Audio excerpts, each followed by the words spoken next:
लड़का हो लड़की हो, हर इंसान इस वक्त हेयर फॉल से बहुत ज्यादा परेशान है जी। क्या है हेयर फॉल, क्यों होता है हेयर फॉल, और इससे मतलब बचने के लिए हम हेयर फॉल से क्या करें? देखिए, सबसे पहले तो हेयर फॉल से डरना नहीं है। Hair fall is a natural process. So हमारे बाल जो हम शुरुआत में जिससे हमारी बर्थ हुई थी वही बाल नहीं हैं, ये नए बाल हैं। तो एक बॉडी की एक नेचुरल प्रक्रिया है जिसमें जो बाल एक अपनी लाइफ जी लेते हैं वो शेड हो जाते हैं और नए बाल आते हैं। ठीक है, सो हेयर का एक साइकिल होता है, anagen, catagen and telogen. Anagen is growth phase, catagen is Midway and telogen मतलब आपका शेड ऑफ फेज। ज्यादातर हम जब हेयर फॉल सुनते हैं तो हम थोड़ा सा घबरा जाते हैं कि ना हेयर फॉल हो रहा है, कि सारे बाल तो नहीं चले जाएंगे। तो ये जान लें कि साइंटिफिकली ये प्रूवन है कि अप टू 100 हेयर मतलब 100 बाल पर डे तक का झड़ना जो हमारी शरीर है वो रिकवर कर सकती है।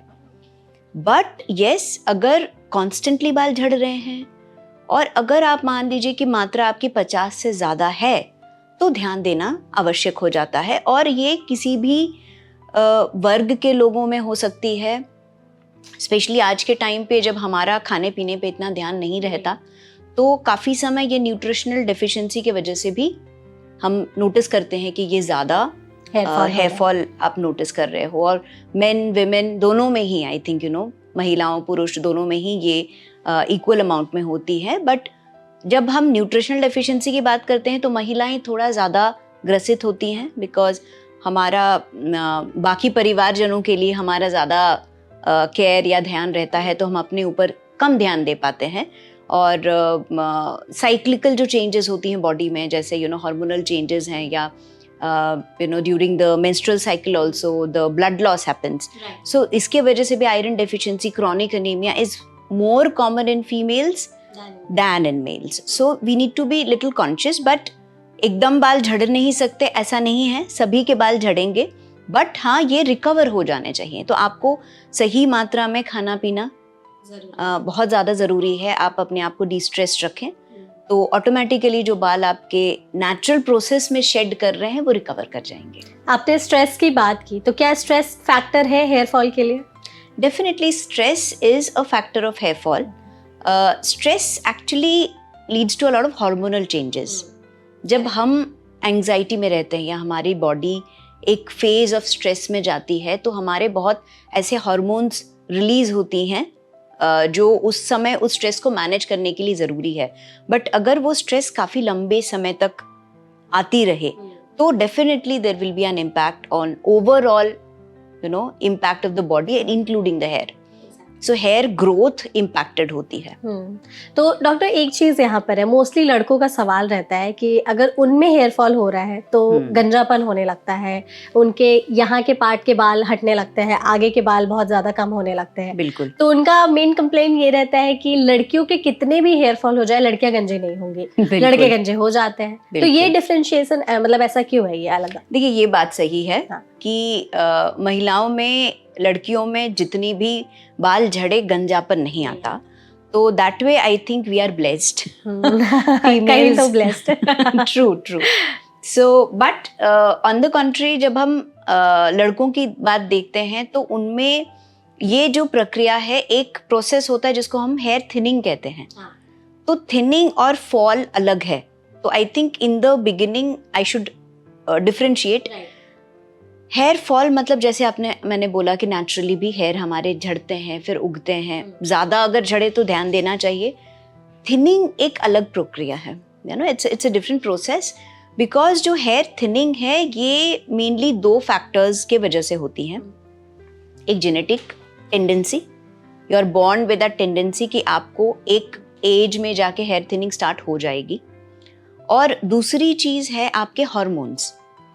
ज़्यादातर जो मेल्स होते हैं उनमें ये जो चेंजेस होती हैं वो ज़्यादा एविडेंट इसलिए भी होती हैं because hair thinning is also called as male pattern baldness. तो ये चीज़ जो है वो मेल टेस्टोस्टेरोन जो एक हार्मोन, जो नॉर्मल एक हार्मोन है, उसके वजह से ये ट्रिगर होती है। तो you can't do anything to stop that hormone, right? You need testosterone. Although there are medications जो टेस्टोस्टेरोन को लोकली सिर्फ और आपके स्काल्प के रूट पे इनहिबिट करेगा, कम करेगा। तो वैसी दवाइयाँ भी उपलब्ध हैं, बट येस लड़कों में ये जो प्रोसेस है वो ज़्यादा कॉमनली हम देखते हैं। फीमेल्स भी इस प्रोसेस से ग्रसित हो सकती हैं।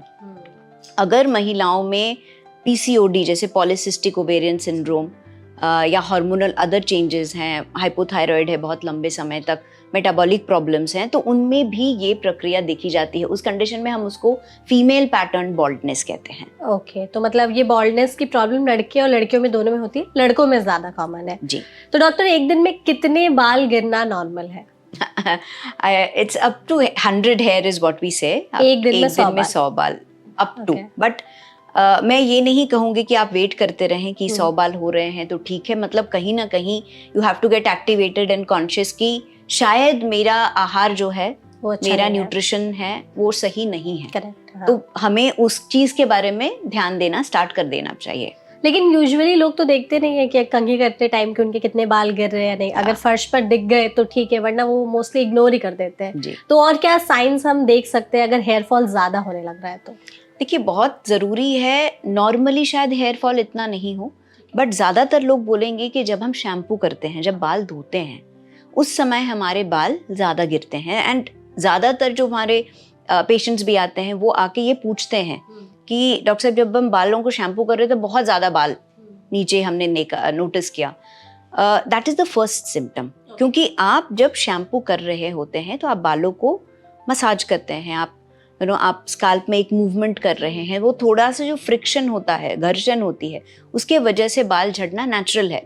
बट वहाँ अगर स्टार्ट हो रही है तो हमें वो ध्यान देना है कि शैम्पू के टाइम पे बढ़ रहा है कि नहीं। और अगर वो चीज़ कंटिन्यूस है तो आपको बाकी टाइम पे भी दिखेंगे।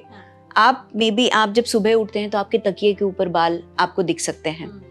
आप वैसे भी जब कंघी कर रहे हैं, ग्रूम कर रहे हैं, अपने आप को तैयार हो रहे हैं, उस समय आप देखेंगे कि बहुत सारे हाथ से छू लिया तो, और लड़कों में थोड़ी आदत होती है बालों को सहलाने की, तो उस समय वो बहुत कॉन्शियस होते हैं कि बाल आ रहे हैं। तो I think these are early signs and we should be conscious about कि उसी समय उसका हम ध्यान रखें और इलाज स्टार्ट करें। ओके, अच्छा, जैसे यहाँ पर शैम्पू की आपने जब बात छेड़ी दी है तो उस पर भी आते हैं, क्या शैम्पू बार बार चेंज करना चाहिए? बहुत सारे लोग कहते हैं कि जैसे 2-3 महीने में शैम्पू चेंज कर लिया एंड देन फिर उसको, जैसे अभी उनके बाल झड़ रहे हैं तो कोई और शैम्पू लगा लिया, फिर देखा कि हेयर फॉल के लिए ये शैम्पू अच्छा है तो फिर उस पर स्विच हो गए। तो आप एडवाइस करती हैं कि बार बार शैम्पू चेंज करना चाहिए?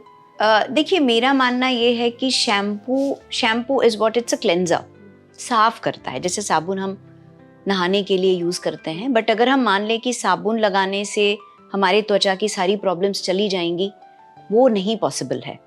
Same thing applies with shampoo. Shampoo just scalp में जो हमारा डर्ट है या ऑयल है जो कलेक्ट हो जाता है, अगर 3-4 दिन हम नहाए नहीं या शैम्पू ना करें तो हमारे बालों में एक जो नेचुरल सिक्रीशन है वो कलेक्ट हो जाएगी, एक परत बन जाती है, तो डस्ट भी उसमें अक्यूमुलेट हो रहा है। तो शैम्पू का काम प्राइमरीली है बालों को और स्काल्प को साफ करना, एक्सटर्नली क्लीन करना। Absolutely. The shampoo does not penetrate inside your root. वो रूट तक नहीं जाता, जड़ों तक नहीं जाता। जब कोई चीज़ मेरे जड़ तक नहीं जाती तो जड़ों को मजबूत भी नहीं कर सकती और डैमेज भी नहीं कर सकती, ठीक है। बट अगर मेरा शैम्पू बहुत हार्श है, मान लीजिए बहुत उसमें सल्फेट है, जैसे SLES हम एक प्रोडक्ट होता है जिसमें सल्फेट होता है जो झाग बनाने के लिए ज़रूरी है। तो अगर SLES की मात्रा ज़्यादा है और आप उसको कॉन्स्टेंटली यूज़ कर रहे हैं तो आपके जो बाल हैं वो रूखे हो सकते हैं।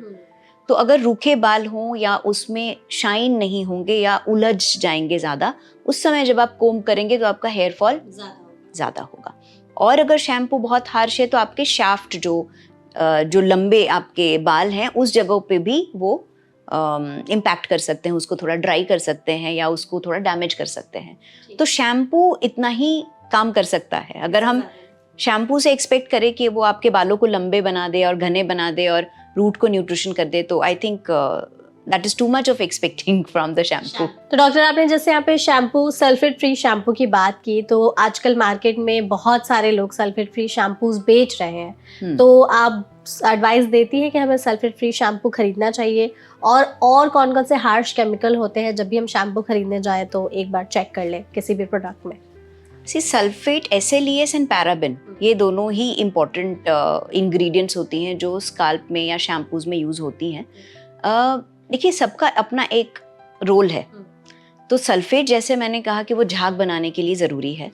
तो अगर आपके बाल बहुत ऑयली हैं, आप अगर totally sulphate free shampoo use करेंगे तो झाग नहीं बनेगा, और अगर झाग नहीं बनते तो बाल ढंग से क्लीन नहीं होंगे। तो मेरा मानना ये है कि सल्फेट की जो अमाउंट है वो एक नियंत्रित होनी चाहिए। So I can't exactly tell you the amount, but I think it should be optimum. Optimum मतलब जितनी आवश्यकता है उसके हिसाब से झाग भी बने, बट ज़्यादा ना हो।